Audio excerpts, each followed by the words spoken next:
So now that we have that out of the way, guys, when using scratch resistant sealer, it's not simply just apply afterwards or spray on like an aerosol or Krylon finish or anything like that. This is actually the final product in this video that we're demonstrating on. From product to procedure, this whole entire video is vital. Maybe we can just use, oh, this will work. We're gonna go ahead and demonstrate mainly in this area right here because I think it's a nice contrast to the icy sole. We're gonna use a black paint, the same as the midsole here. So when we're scratching and we're testing it, you'll really be able to see if any of that paint is coming off and any of this clear sole is coming through. On this shoe in particular, we could definitely use it on. First thing we're gonna need is acetone and cotton balls or Q-tips. What we're gonna wanna do, we're gonna take some cotton balls covered in acetone and just rub at this area to get off any dirt, especially if the shoes have been worn, but even if there's new. Just gonna lightly scrub on this area, and you're gonna notice up close here that some dirt's actually coming off, even though these soles look relatively clean. That's all stuff that we can't see that we definitely wanna get off because the adhesion needs to get the actual rubber and not stick to this dirt here. Once we've cleaned that off, I'm gonna go ahead and take the 320 grit sanding block here and just sand that area. Again, this applies for any area that's smooth that you're working with. So if I was doing the wings, just sand on the wings. If you're doing the heel tab, do the same for that. So let's go ahead and scuff these up.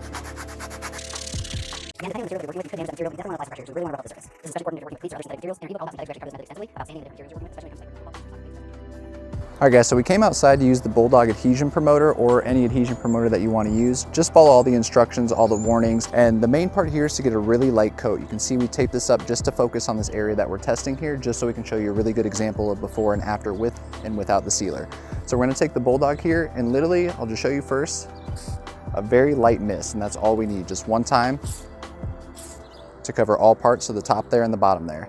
That's all you need for that first one. We're gonna let that dry for about 5 to 7 minutes. All right, so it's been about 5 minutes. You're not gonna notice anything visibly change on the rubber area that you're working on. We're gonna repeat that process with the adhesion promoter. One more light coat, and we're not back into you after about 5 to 10 minutes of dry time. We're gonna start with Okay, so it's been about 10 minutes to dry. The method, like I mentioned, having an airbrush is super handy because when you put the adhesion promoter on this rubber or anything you're working with on the heel tabs, the lace holders, anything like that, there's usually some texture to it, and the adhesion promoter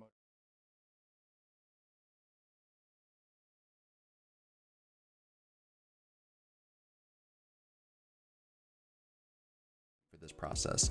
And I'm gonna go ahead and apply the second coat here just as light with the airbrush. Again, we'll get to the hand painted method later. Same concept, light coats, but you can use hand brush or airbrush. I just find the airbrush a little more easy once I have it up and running here. Again, you can see here it's not quite solid, and I'm gonna apply the third coat, which should bring this pretty full. And again, you can see here we now have that full color with the 3 coats.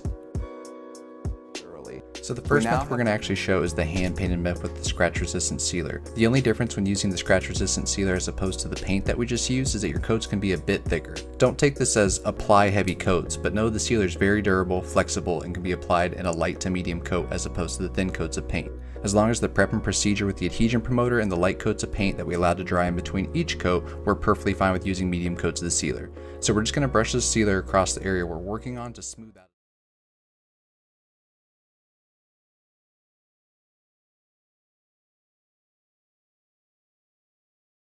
Dried fully, whether air drying using a fan or hair dryer, again with low heat, as it will no longer look white. You can see here the color is a full solid matte black once it's dried from the hair dryer, and that lets us know that the sealer is completely dried and we can move on to the next coat of sealer or paint in whichever step that you are on currently. So again, I want to show you it's the same process, but so you can see everything that we've done and you can continue from here and follow the steps that we summarize after this. But this is the second coat of sealer, again going with the hair dryer to speed that up a little bit so we can then move on to our third coat of sealer. Painted, again, we'll cover the airbrush here in just a second, so stick around for that. Again, I'm going to reiterate as we grab our paint. We have prepped, applied our paint, applied 3 coats of sealer, and we're now going to apply more coats of paint. Generally, after applying 3 base coats of paint, your color is already looking full, so add protection. So here, just so you can see it, I'm using the hand painted method with the paint. It's the exact same process, again light coats, but I at least wanted to show you that you can use a brush if you're not using an airbrush. And here's that full solid look that we're going for. That was just after 3 base coats, 3 coats of sealer, and then 1 final coat of paint before we go back to the scratch resistant sealer. Here we'll transition to the airbrush method for using the sealer for our next layers of sealer. So if you're wondering how to use this in an airbrush, this is the section for you. Go ahead and grab your airbrush jar if your airbrush is siphon fed, or mix into an empty container of sealer and water so you can put it in the top of your gravity fed. Every airbrush is going to be different, so just add water slowly and try to test and spray to see if your airbrush will push this out. Again, just adjust.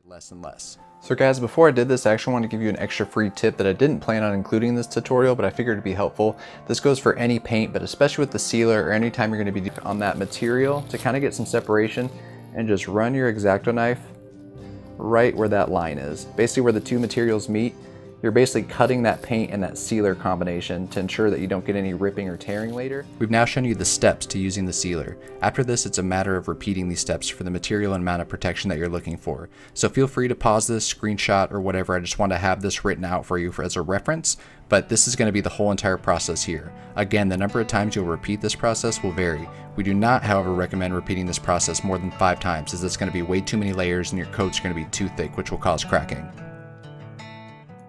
Alright guys, if I really dig at it.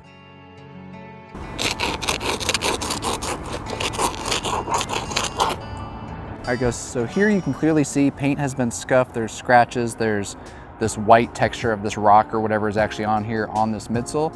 But I want to show you real quick. I'm just going to lick my finger and wipe across this to show you that that is just stuff coming off of the wall. And again, if you guys can see that angle where it looks like it's a little uneven or there's like a mark or a shiny spot, that's where the layers have come off. That's where the brunt of the impact was when I was rubbing. And again, that's way more pressure than you're ever going to get just wearing your shoes. But as you can see, that's why we layer it. Even in extreme cases, it's still a solid black. And this is super up close. This is a good camera, really good quality. No one's going to see your shoes like this. So on foot, they're still going to look perfect. So now I'm going to go ahead and use the sanding block. This is a 320 grit, so it's pretty rough. So I'm hoping the microphone picks this up. For a little bit. And honestly, that helped it more because it's now evening out those layers. But guys, this is still hanging on. As an example here, this is just Angela's paint with no primer, no prep, no sealer or anything. It's just 2 coats of Angela's paint here. And I forgot I'd actually done this, but since I have the sanding block, I'm gonna go ahead and sand at this midsole, and you're gonna see how easy that paint is removed without having sealer on it. That was like 4 passes, maybe you can already see it too, but straighten all this off if you want to. I guess the other color transition back over while I'm removing that paint there. Alright guys, now that the shoe's been through the ringer, I hope that was helpful. Again, we have that fact.